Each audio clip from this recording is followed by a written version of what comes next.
Helin Khan Khobeya Gimbol Navang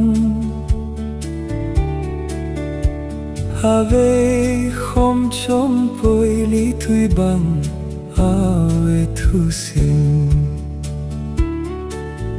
Mun Chom Chia Ave Den Honte Angai Bangin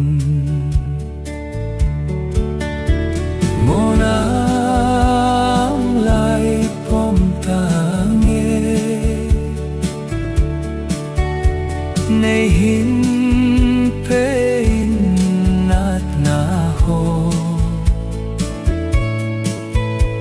Kingai Se Ponge Ato Gim Ding Mong Kahi